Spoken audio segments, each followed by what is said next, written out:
भाइयों और बहनों, इस वीडियो में एक नई बुक की बात करेंगे जिसका नाम है value investing from Graham to Buffett and beyond. ये सबसे मुश्किल बुक है। इसमें 3 तरीके बताए गए हैं इंट्रिंसिक वैल्यू कैलकुलेट करने के। मुझे वन अपॉन वॉल स्ट्रीट बहुत ही ईजी लगी थी, इंटेलिजेंट इन्वेस्टर ईजी लगी थी, लेकिन ये वाली बुक मुझे बहुत ही मुश्किल लगी थी। अगर आपको फाइनेंस की बिल्कुल भी नॉलेज नहीं है तो आप अभी तो ये बुक बिल्कुल ना खरीदें, और जितना मेरे समझ में आया पढ़ के उतना मैं अच्छे तरीके से समझाने की कोशिश करूंगा। इस वीडियो में इंट्रोडक्शन पार्ट के बारे में डिस्कस करेंगे। तो सबसे पहले मैं आपको बता दूं कि ऑथर कौन है। ऑथर का नाम है ब्रूस ग्रीनवॉल्ड। तो जो बेंजामिन ग्राहम और डेविड डॉड थे वो कोलंबिया यूनिवर्सिटी में पढ़ाया करते थे, और उन्होंने वॉरेन बफे और वॉल्टर स्क्लॉस को पढ़ाया था। ग्राहम के बाद कोलंबिया यूनिवर्सिटी में पढ़ाने आए थे रॉजर मुरे और मारियो गैबेली। रॉजर मुरे से पढ़े थे, और रॉजर मुरे के बाद आए थे ब्रूस ग्रीनवॉल्ड। ब्रूस ग्रीनवॉल्ड मारियो गैबेली से मिले और फिर उसके बाद उन्होंने ये बुक लिखी थी। तो इंट्रोडक्शन पार्ट में बात होती है 1999-2000 की, जब इंटरनेट कंपनीज की पूरी हाइप थी। तो सारे बोलते थे कि internet companies next big thing है, क्योंकि वो सारी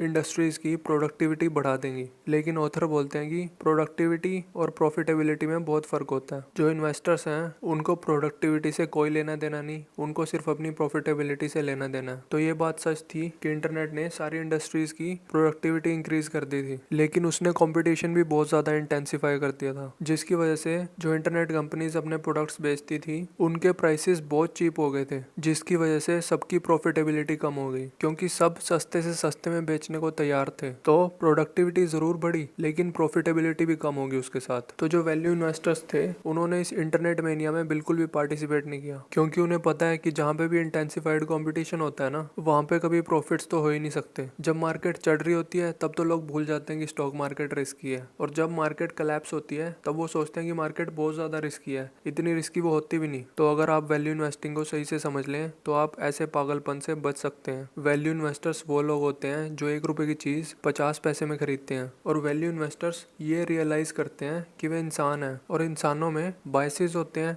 इमोशंस होते हैं। तो जो वैल्यू इन्वेस्टर्स होते हैं वो इन बायसेस को और इन इमोशंस को कंट्रोल में रखते हैं, और दूसरे लोगों की इमोशंस और बायसेस का फायदा उठाते हैं, क्योंकि दूसरे लोग अपने इमोशंस और बायसेस के हिसाब से एक्शन लेते हैं और फिर अपॉर्चुनिटीज क्रिएट कर देते हैं वैल्यू इन्वेस्टर्स के लिए। तो वैल्यू इन्वेस्टर्स उन अपॉर्चुनिटीज का फायदा उठा लेते हैं। लॉन्ग रन में कंपनीज की परफॉर्मेंस और शेयर्स के प्राइसेस दोनों ही मीन रिवर्टिंग होते हैं। आज अगर शेयर प्राइस बहुत ज्यादा है कल फिर नीचे आ जाएगा, अगर आज शेयर प्राइस बहुत ही कम है तो कल फिर ऊपर आ जाएगा। और यहाँ पे ये भी कहा गया है कि जो वैल्यू इन्वेस्टर्स होते हैं वो discounted cash flow method use नहीं करते, जो कि बहुत ही वाइडली यूज्ड होता है इंडस्ट्री में और अकेडमिक्स में। वो सबसे पहले एसेट्स देखते हैं, उसके बाद करंट अर्निंग पावर कैलकुलेट करते हैं, और बहुत ही रेयरली ग्रोथ की वैल्यू कंसीडर करते हैं, क्योंकि ग्रोथ की वैल्यू तब होती है जब कंपनी के पास कोई फ्रेंचाइज हो जिसको कोई कॉपी नहीं कर सकता। तो वैल्यू इन्वेस्टर्स अगर ग्रोथ की वैल्यू कंसीडर करेंगे तो वो सबसे पहले ये देखेंगे कि कंपनी के पास फ्रेंचाइज है कि नहीं, और क्या वो सस्टेनेबल है कि नहीं। अब फ्रेंचाइज क्या होती है ये आपको आने वाले चैप्टर्स में बताएंगे। तो 3 तरीके जो वैल्यू इन्वेस्टर्स यूज करते हैं कंपनी की इंट्रिंसिक वैल्यू निकालने के लिए वो है, पहला है वैल्यू ऑफ एसेट्स, दूसरा है करंट अर्निंग्स पावर वैल्यू, और तीसरा है ग्रोथ वैल्यू, जो कि रेयरली निकालते हैं वो। तो इनके बारे में थोड़ा थोड़ा बता देता हूँ मैं आपको अभी। जो पहला है वैल्यू ऑफ एसेट्स, इसमें हम बैलेंस शीट देखते हैं और फिर वैल्यू ऑफ एसेट्स एस्टिमेट करते हैं, फिर उसमें से लायबिलिटीज माइनस कर देते हैं, और फिर जो वैल्यू आ गई वो वैल्यू ऑफ कंपनी हो जाती है इक्विटी होल्डर्स के लिए। दूसरा है करंट अर्निंग्स पावर वैल्यू, इसमें हम ये अज्यूम करते हैं कि अगर कंपनी की जो अर्निंग्स है आज की डेट में, अगर वो अर्निंग्स फ्यूचर में भी मेंटेन करके रखे हमेशा के लिए, तो कंपनी की क्या वैल्यू होगी आज की डेट में। और तीसरा है ग्रोथ वैल्यू, इसमें हम एज्यूम करते हैं कि अगर कंपनी की अर्निंग्स एक पर्टिकुलर ग्रोथ रेट से इंक्रीज हो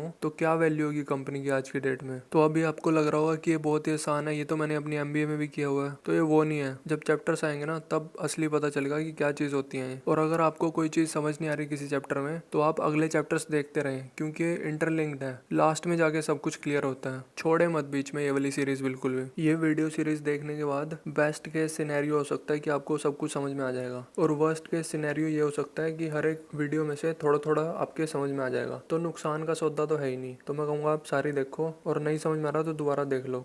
इस वीडियो में इतना ही। धन्यवाद।